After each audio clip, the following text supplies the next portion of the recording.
Ama Merna. Ayan.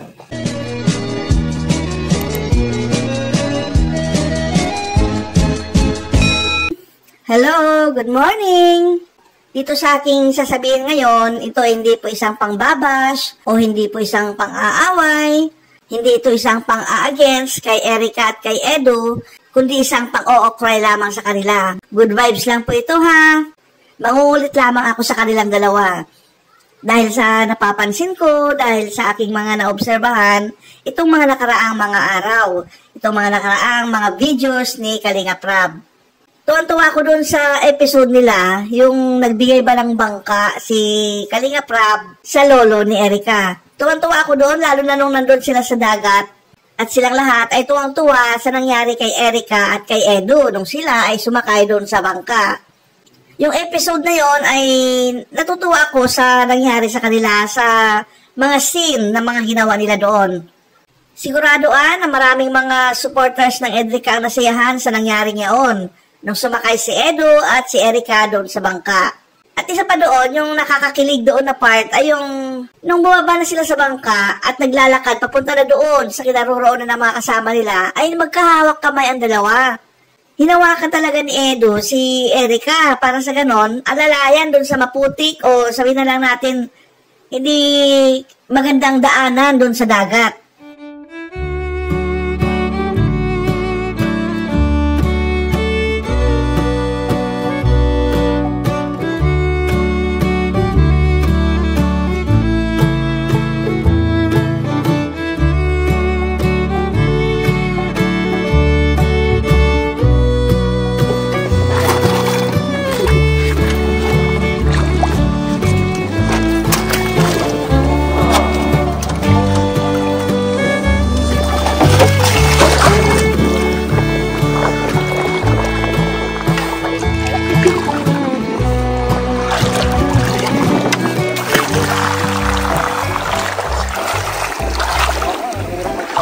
Ibang ako lang ang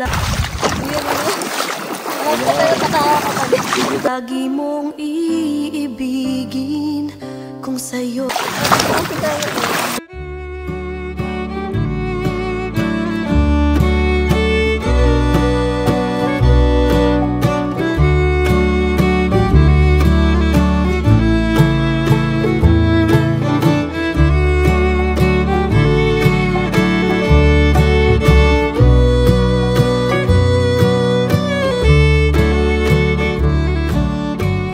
Itong si Edu, hindi mo talaga malaman kung ano ba talaga ang ugali nito eh.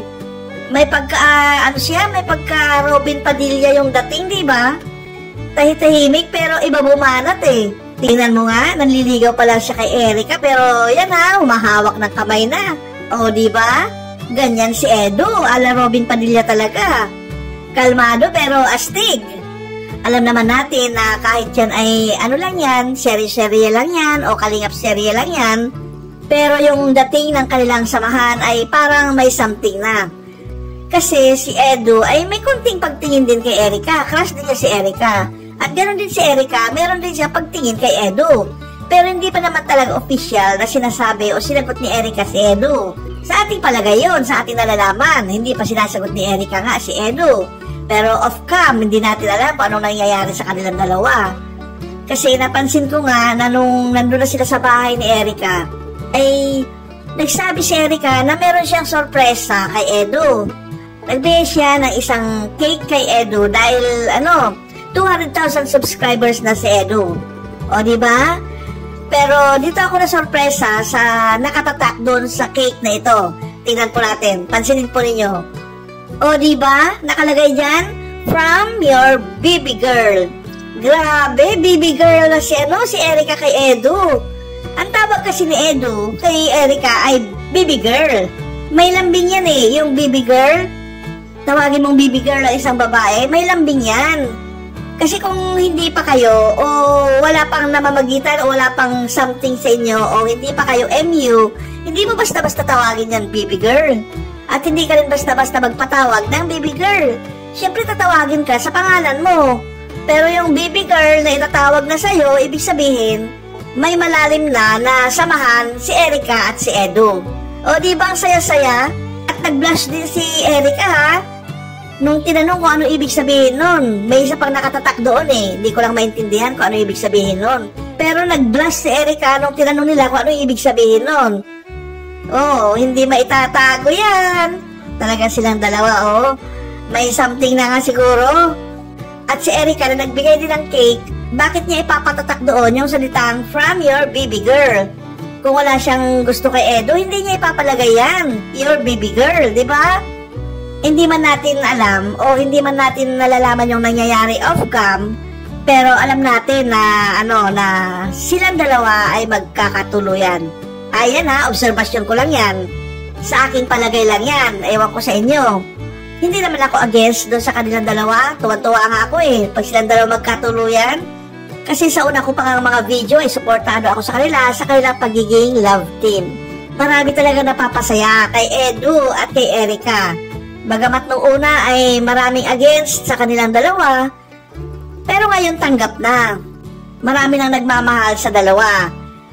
Pinakita naman kasi nila yung kahinihinan nilang dalawa eh, yung step ng panliligaw at yung step ng pagsasamahan nila ay maganda talaga.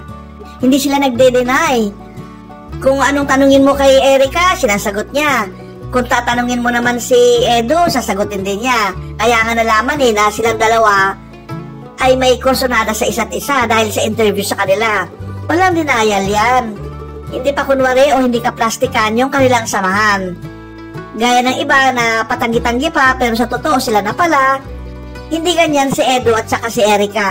Antayin lang natin yung susunod na episode at sigurado kikiligin na tayo dahil maaaring may pagtatapat na sila o maaaring ma-interview sila kung sila ba talaga ay mayroon ng something. Aalamin natin yan. Huwag natin pangunahan, ito si Kalinga Prab dahil siya ang director sa bagay na yan. Walang against sa kanila. Makikita mo talaga yung support ng mga viewers sa kanilang dalawa. Sana ipagpatuloy nila yung ganyang kabaitan nila, yung ganyang kahinhinan nila, at yung ganyang pagiging totoo nila sa isa't isa. Hindi sila nagpa-plastikan, hindi sila deny ng deny.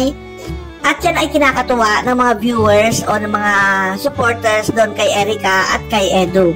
Panoorin po ninyo yung channel ni Kalinga Prab para sa ganon maumpisan po ninyo kung anong umpisa ng kanilang pagkakakilala, anong umpisa ng kanilang samahan, paano nag-umpisa yung kanilang pagiging love team. Panoorin po ninyong lahat yan doon sa channel ni Kalinga Prab. Okay, hanggang dito na lamang at salamat muli sa inyong panonood. Hanggang sa muli! Bye-bye!